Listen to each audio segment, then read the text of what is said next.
Hello and welcome to Enchantment of Eternity's Top 10 Movies of 2018.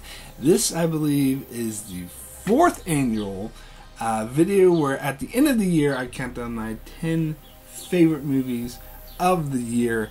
Even though my channel is more geared towards TV shows or specific franchises like Star Trek and Game of Thrones, I still like to, at the end of each year, recount all the movies I've seen, all my favorite movies, and I do my top 10 favorite movies. So, I've seen about 30 movies this year, and that may seem like a lot to some people, but comparatively speaking to actual film critics or even most people with YouTube channels that review films, it's a drop in the bucket. It's a really small amount, but you know, I try to be a bit selective about which movies I see to try to only see the good ones. Now, this year I have decided to include Netflix movies as well. That is, films that were not released in the theaters and released directly on Netflix, because that's becoming more of a thing.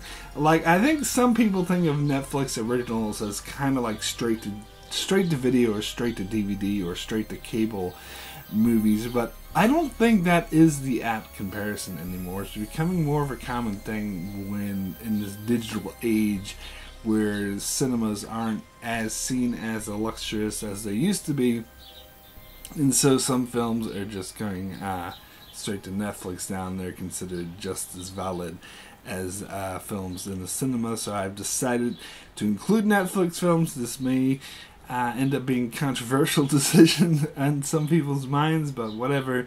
I've decided to do that, and so I'm sticking to that. Anyway, before I get into my top 10, I'd like to name my personal least favorite movie of the year, or the worst movie of the year. Now, I don't have a worst list because, as I said, I'm very selective about which movies I try to see, so I mostly avoid all the movie that I think is going to suck, a movie that I think is going to be bad, so I tend to not see very many bad films. Go figure. Unlike some critics out there who are forced to see every movie that comes out, so at the end of the year they have like a whole list of all these movies that suck. I'm a bit more kinder to myself and try to avoid movies that I think are going to suck, so I usually don't see many bad films. But my pick for worst movie of 2018 is The Predator. Now, I'm a huge fan of the Predator franchise, even though there hasn't been a good Predator film really since Predator 2. I mean, Predators was okay, but Predator 2 I love amazing, and of course the first Predator almost as good. But don't even get me started on those fucking Alien versus Predator abominations. Ugh, even worse than, at least The Predator was not as bad as that garbage, but I will say it did kind of remind me of it a little bit. It had that same sort of feel of it's just the plot was all over the place. It felt really fake. It didn't feel like I got a real situation. It felt like, oh, here's this and here's that, and like they'd have like a science environment, and it felt like a B movie. It didn't feel like you were actually at an actual like science lab. It felt like a cardboard characters in the B movie. And then they always have to have, like, all these modern movies have to have, like, oh, this is super hybrid, genetically enhanced super version of whatever monsters in your franchise. Can we put this to rest? I mean, no one ever liked this, really. I mean, sure, Jurassic World made a lot of money, but most people were like, oh, the Indominus Rex or whatever. Now we have to do this with like a super genetically hybrid predator. I mean, to be fair, though, this movie didn't totally suck because it had some good actors in it. Thomas Jane, it had some good character interactions. Like, I liked the character interactions. I thought the buddy movie between them was good. I just wished that these good, interesting characters and good, interesting, fun, quippy interactions were in a better plot. That wasn't just a rip from a hastily written B movie. So anyway, that is my pick. for worst movie of the year. Now, I'm going to have another thing I want to name before I get to my top 10. I started doing this in a couple previous years, is the most overrated movie. So, this is a movie.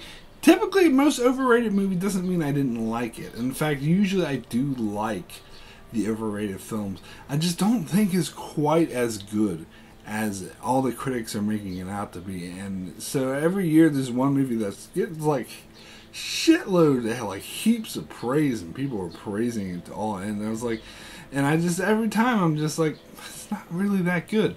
So my pick for most overrated movie of 2018 is Hereditary. Now, this pick may be have a lot to do with my personal taste, because I'm not a huge fan of horror. Like, people who love this film will often cite films like The Exorcist or Halloween or other classic horror films. And to be perfectly frank and honest, I don't like those films. I never got into those films. I don't like The Exorcist. I don't like Halloween. So perhaps that's why I didn't really like this film. Now, I did like it, as I said, but I certainly, because I've seen like almost every top 10 list that I've seen on YouTube, this film was, if not, it was in it. If not number one. It's been number one on like tons of like critics' top 10 lists that I've seen, and people were making a huge deal about why it's not getting award recognition and whatnot. Now, I will grant you the acting was good in this film. It was the cinematography, the craft of it was good. It was just boring. Honestly, I didn't think the story worked for me.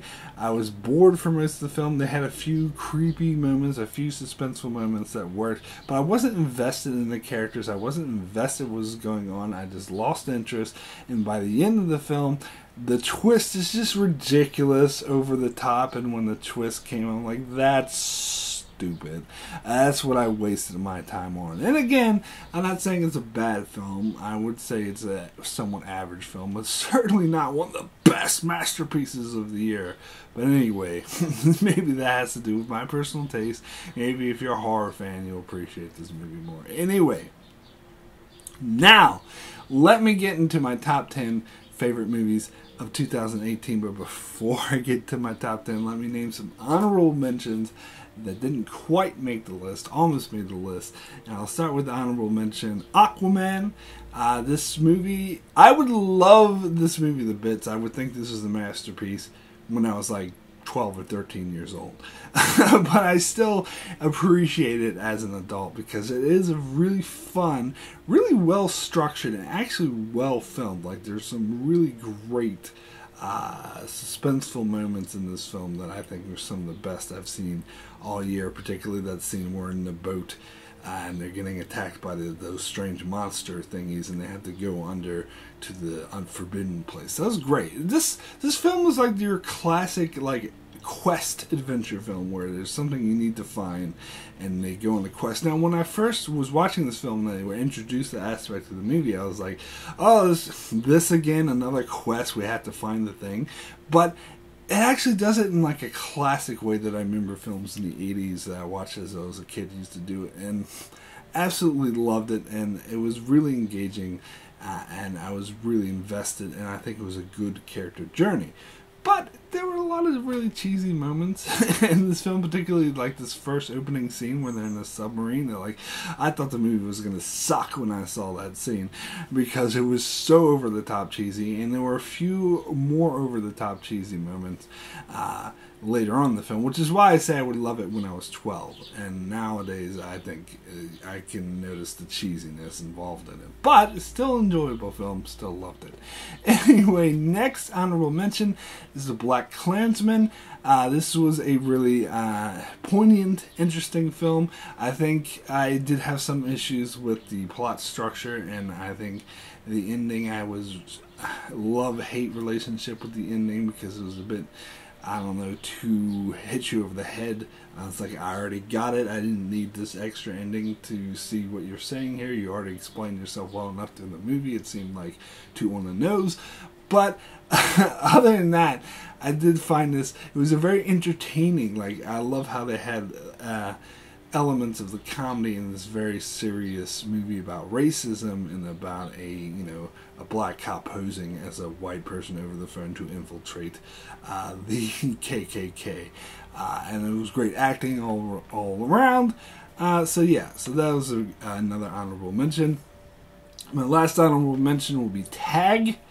This movie surprised me because I'm usually not a fan of modern comedies in general, but this film it wasn't too silly over the top. Yeah, it was kind of silly because it's about a group of friends playing the same game of tag since they were kids, and now they're adults, and they're trying to tag Jeremy Renner, who's like impossible to tag, and so they did have some really stupid jokes in it, but I never felt like a too over-the-top silly comedy like the way that most like Will Ferrell movies and bullshit like that tend to go, where they get too silly over the top. This movie had heart, and at the heart of it, it was about a group of friends and the connection that they had and the kind of friendship they led. And I think the ending in particular really brought it back to this, and I thought it was a really well effective movie in that way. Anyway, let me now get into my top 10 favorite movies 2018, starting with my number 10, Avengers Infinity Wars. Now, I wasn't quite as impressed with this movie as many critics were. I wasn't a huge fan of Thanos. I thought he was a bit of a Mary Sue. I wasn't a huge fan of the ending of the film, which it felt like a gimmick, quite frankly. But I still have to recognize that this film impressed the hell out of me, because the one thing I went in worried about the most with this film was how were they going to handle so many different characters, so many different storylines. It seemed like they were setting themselves up to failure, that there was no possible way to service all these characters and all these different storylines in a cohesive and well-structured way, and they did it. And that was very impressive. In fact, you got really great character interactions with some of these characters we know and love that never have interacted before. Like you get Rocket Raccoon from Guardians of the Galaxy interacting with Thor. You get Spider-Man and Doctor Strange, and you just all the whole plethora, the way that they weaved all the stories of the Marvel Cinematic Universe and put them all together in this film, and in a very cohesive and well-structured way. Was very impressive. Anyway, we'll now get into my number 9, which is Game Night. So this is another sort of silly comedy. This one I appreciated a bit more, even though this one did go a bit silly over the top at times. I think the comedy just really worked. I think the characters, again, for me, any movie needs to have a good character story to work and in this film you really identified with the characters, and they were really well fleshed out, even though the comedy did get a bit too silly over the top. But I think it was also hilarious. You had some great performances in this film, like Jesse Plemons, and oh god, that one blonde dude who was also in Maniac. He played Moron in this film, and he was hilarious. Like, it's a lot of elements just came together to make this film just work, and all of the jokes just hit. So yeah, that's my number 8 is Game Night. So, number 9. Getting confused. My number 9 is Game Night. So now we get into my number 8, which is Vice. So this is this is the follow-up to The Big Short. And it's done in a really similar vein, but instead of focusing on the financial crisis, it focuses on Dick Cheney and sort of his life and times. Basically, it's almost like, it reads like almost a biography, where it starts where he's young and it leads up to his life leading up to becoming the vice president. And although I would say the plot structure of this film was kind of not very well, it's not that strong, but it was still a very entertaining film to watch, because it was done in the same film vein as The Big Short. So it wasn't your stereotypical biopic.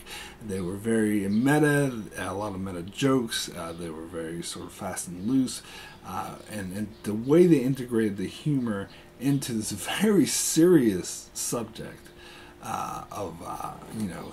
basically one of the most corrupt politicians ever, and all the wars that he started and all the torture and lives he ruined. It's a very heavy subject, but the way that they seamlessly intercut the humor into this, and they use a lot of meta jokes, like the same way they did in The Big Short, that I thought it was hilarious.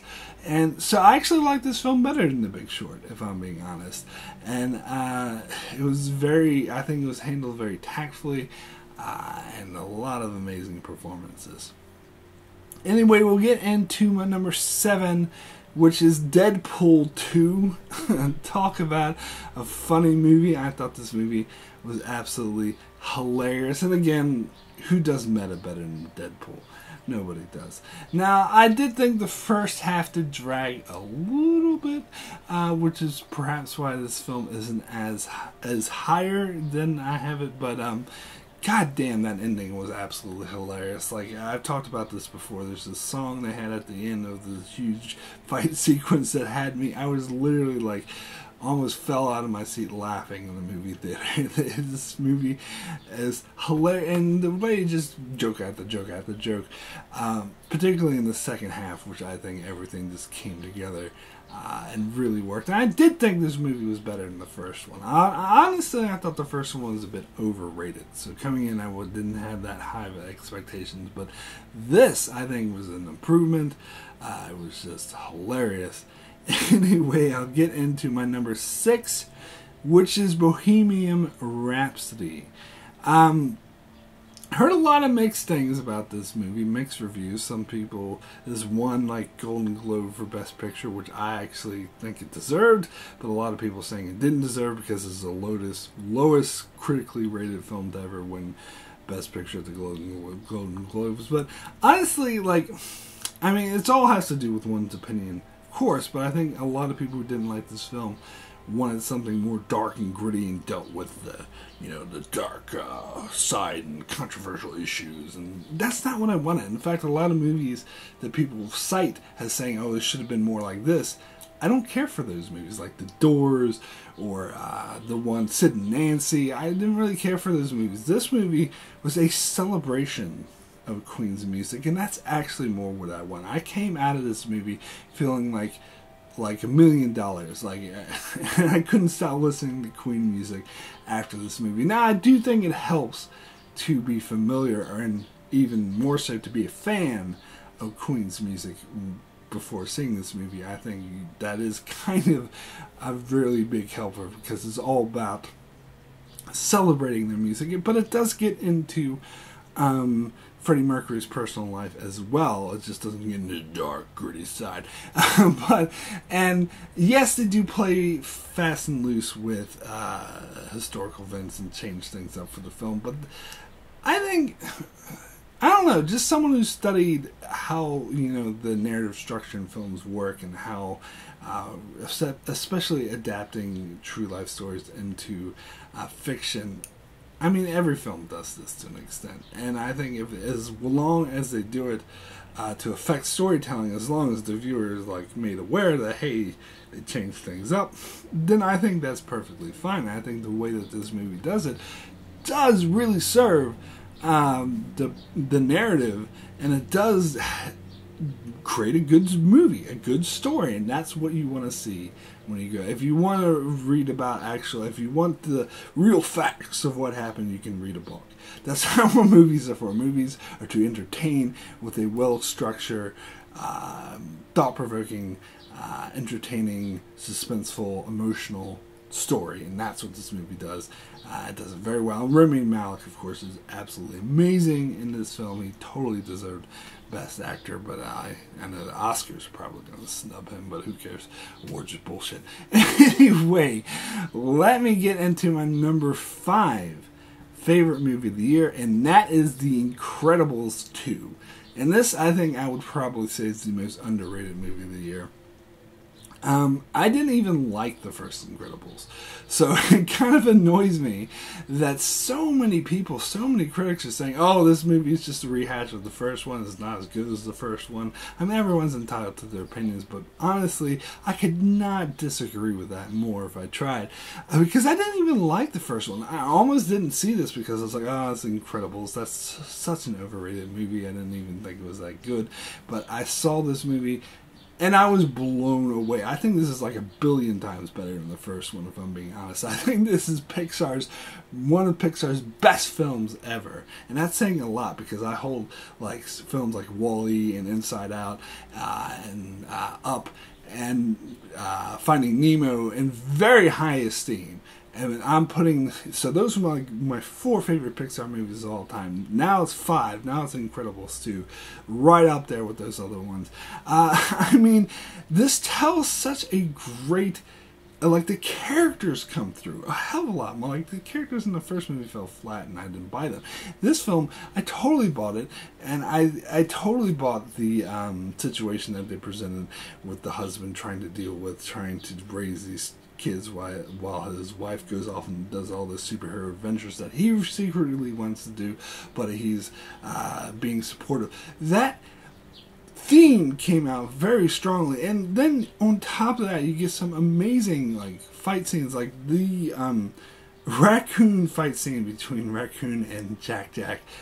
That is the best animated sequence ever, of all time. I'm just putting it out there. I'm not saying this is the best animated film of all time, but that sequence is the best animated sequence of all time. It's brilliant, absolutely amazing. It's like animation at its absolute best. Now, of course, the twist ending was the most predictable thing in the world, but it's a kids movie, so I'm going to give it some leeway when it comes to that. But I still think, even though the twist ending was beyond predictable, it was still a very effective ending, a very strong ending that ties together all the character stories with the theme that the movie's trying to speak to. So I think this film is absolutely brilliant. In fact, I'm surprised this only comes in at number 5.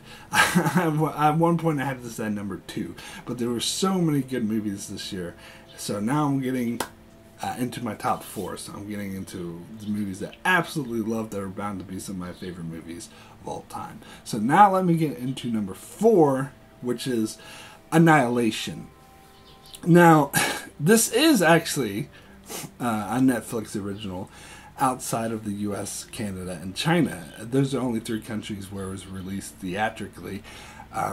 Everywhere else, including where I live, New Zealand, it was released on Netflix, so I saw this as a Netflix original, which Alex Garland, the director, was very much against, and I can see why, because I wish I would have been able to get the cinematic experience with this film because of the way that it's shot, and some of the sequences were absolutely visually stunning, and the sound design and all that is just absolutely amazing. So it's kind of a shame, but as I said, Netflix originals is becoming more of a thing now.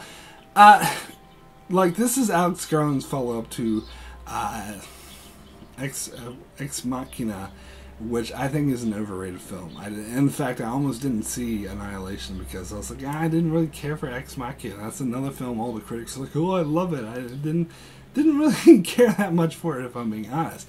This, I think, is way better. This film was so impressive. Now, it is very slow going for the first part of it. It is a very slow paced, dour film with minimal dialogue and lots of like dark dourness. Kind of like The Leftovers, but I think it totally pays off in the ending sequence. And just, again, the character journeys each of these characters go through, and they have some really twisted, suspenseful moments. I think this is some of my favorite horror moments. I don't know if you consider this a horror movie, but it's definitely got those twinges to it. And that ending sequence, I actually watched that on repeat like 10 times in a row. That ending sequence is amazing. Visually, like sound design, music, just story-wise, just what it tells is one of those very metaphorical, very interpretative, weird endings that I think is a work of art. So definitely Annihilation, one of my favorite films of the year. So now we'll get into my number 3, which I do think is automatically, like, even though this movie just came out, it is now my second favorite horror movie of all time, and that is A Quiet Place. Now, as I say, I'm not a typical fan of horror, so some people be like, oh, this is not really a horror film, it's more of a suspense film. Well, I actually like this type of horror better. But anyway, this film had me on the edge of my freaking seat. Like the whole entire, I don't think I've ever been as unnerved and in a constant state of anxiety and suspense than I have with this film. And yes, that is a very good thing. I think, oh, well, that sounds like a bad thing. But no, it's this film, because it has such rich and interesting and believable characters with such great acting. And that is the kind of horror films you're invested in. And at least I'm invested in. I don't like to have a cliche cardboard cutout of throwaway characters who are soon to become monster fodder or serial killer fodder who you don't give a shit about, who are just two-dimensional caricatures and they die, and oh no, that's what most horror movies are to me. That's not. And in fact, this movie has a low body count, which I actually appreciate. I kind of get sick of the cliche where, oh, here's a bunch of people together, like Bird Box did this, which I actually thought was decent, but it didn't make my list.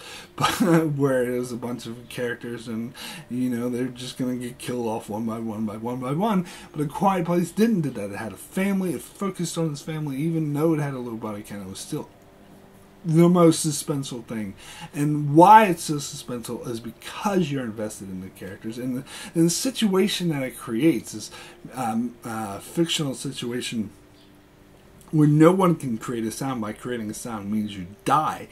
It's just the way they used it was just like so suspenseful, and the stakes were like so high, and the ending was so touching, and by the very end, when the credits rolled, you want to get up and cheer, and it has the full like range of emotions that it just thrusts on you, from all this high tension to you know, really identifying and loving these characters, to wanting to get up and cheer at the very end.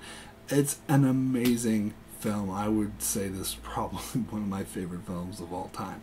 But anyway, strong year. So now let me get into my number 2 second favorite movie of 2018, and that is Mission Impossible Fallout. Speaking of favorite movies of all time, I'm putting this movie up there. My favorite action movies of all time is up there with The Terminator. It's up there with Die Hard. It's up there with Total Recall. To me, this is a perfect action movie, and it goes without saying, this is the best Mission Impossible movie. I know a lot of people, when I say, if you haven't seen this movie, a lot of people haven't seen this movie, and I say Mission Impossible Fallout's amazing, they'd be like, I don't really care much about Mission Impossibles. Which number are we on? Number 6? How many Mission Impossibles? Do I have to see all 6 Mission Impossible? But here's the thing. I don't even care that much for Mission Impossible either. In fact, after the 4th film, which I think actually wasn't very good and is highly overrated, I hated the Mission Impossible franchise. I was done with it. I was like, can we stop making these stupid Tom Cruise ego pieces, please? I mean, I liked the first one. The second one was absolute garbage. The third one was okay. And the 4th one was just a repeat of the first 3. I'm like, and as critics seem to like it, I'm like, it's not actually any good. Then Mission Impossible 5 came out, which is Rogue Nation, which actually impressed the hell out of me. I thought that was actually a great film. I think that ended up making my top 10 list at number 8 the year it came out. But they got the same creative team that was involved in Rogue Nation, and they came back with Fallout, which actually built off of the momentum, and it improved upon it. And this film was just one action sequence after another, but again, you had strong characters, and it does kind of help if you've seen the previous films, particularly Rogue Nation, because it does build off of a lot of the relationships established. in the previous Mission Impossible films, but the way that it uses those relationships and these characters is what drives the action, is what makes you invested and involved. It's not just a generic, oh, I gotta save the day. It's like films like Die Hard or Terminator, where the reason why they work is because you're invested in the characters, you care about the characters, and it did such a great job of doing that. I was so invested in Tom Cruise's relationship with Rebecca Ferguson's character, and how they were enemies at one point and they had to become friends again, and then you have all their character dynamics of all these fleshed out, drawn out characters, and at the same time you get some of the best action, most, again, talking about suspenseful, some of the most suspenseful action sequences. It was just one after another. It was just, had me on the edge of my seat. It had me invested, had me enthralled. I was like, ah! It was everything that you want out of an action film. So I do think this is one of the best action films of all time, Mission Impossible Fallout. Okay, so now let me get into my number one film, which I know a lot of people are gonna disagree with me putting this here, mainly not because they think it's a bad film, although there will probably be quite a few who think this film isn't that good. But I think the main reason people are going to disagree with my placement here is they're not going to think it, they think it shouldn't be eligible.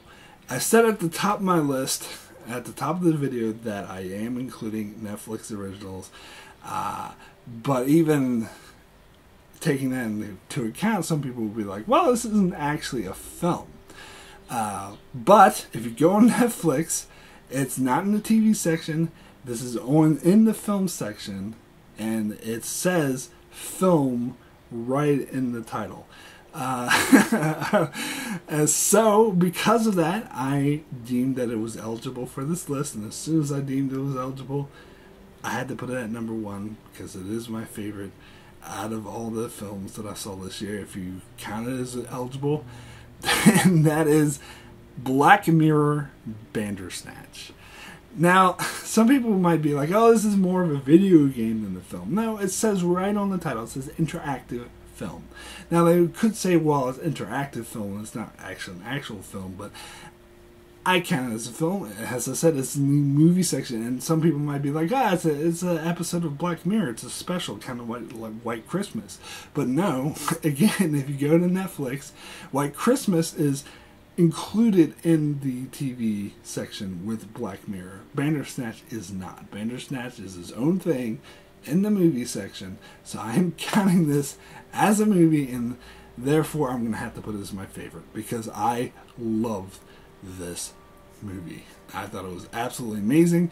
It's the kind of film that, and a lot of people were saying it's gimmicky because it's all, you know, the choose your own adventure type style where you have to choose which selection. A lot of people think it's very gimmicky, but I think it may have, the idea of it may have started that way, but I think what Charlie Brooker did with that idea and how he used that to tell he used that function as part of the storytelling of this character story that we get, because the film itself is about someone who is riddled with the decisions that he's made in his life and how it's affected him, and how decisions that others has made in his life. So become obsessed with what impact do the choices you make have on life, and to what extent do you have control over your own life? Do you have any control, or is your life, the events that occur in your life, completely out of your control? And this film takes that question, those issues, and those philosophical arguments, and really explores it. It really fleshes it out. And I think to get the full experience of this film, you can't just watch one or two endings. I think you need to like go through like several times. Like the first time I saw this, I was watching it for like 3 hours, and I know that's off-putting to a lot of people because it can seem repetitive, but for me, like I said this before, my favorite films, the ones that really stick with me, that are my favorite films of all time, are the ones that you want to watch repeatedly, that you pick up new things every time you watch them, like Lost Highway or Donnie Darko or Memento, things that improve, or at least it screams to be watched again. And that's exactly what the case is Bandersnatch, because the first time I saw this, I didn't think much of it. I was like, well, this seemed kind of empty, kind of hollow. What was really the point? But then the more I started watching, I was like, okay, actually, I can see more of what they're getting at here. But then when I explored it even more, like watched like 5 hours of it, I was like, this is a masterpiece. Some of the scenes in here, like, were just like the scene where he time travels through a mirror, and how they interpret elements of time travel and parallel universes. But at the heart of it is this personal story, again, about this young man who has mental issues because he is riddled with the decisions that he's made in his life. And and it takes that and has this highly interpretive work of art, I would say, that people watching it can interpret it in many ways, and something that you can analyze and look at and structure. And those are the movies I think are the absolute best. I think this is a masterpiece, personally. It's my favorite Black Mirror piece, and probably I will consider it one of my favorite films of all time. Yes, as I said, I consider it a film. But if you're going to be picky and you're going to say, well, that's not a film, then fine. Consider Mission Impossible Fallout my number one and push everything up by one, if you want. But for me, as I said, as soon as I deemed Netflix originals eligible, then that made this eligible in my mind. So here we go. That is my number one, Black Mirror Bandersnatch. Anyway, thank you guys so much for watching my top 10 favorite movies of 2018. Be sure to check out my channel, as I do many more videos on TV shows like Game of Thrones, Star Trek, The Expanse, Lost, and more. So be sure to subscribe so you can keep up with all of that. And thanks a lot for watching.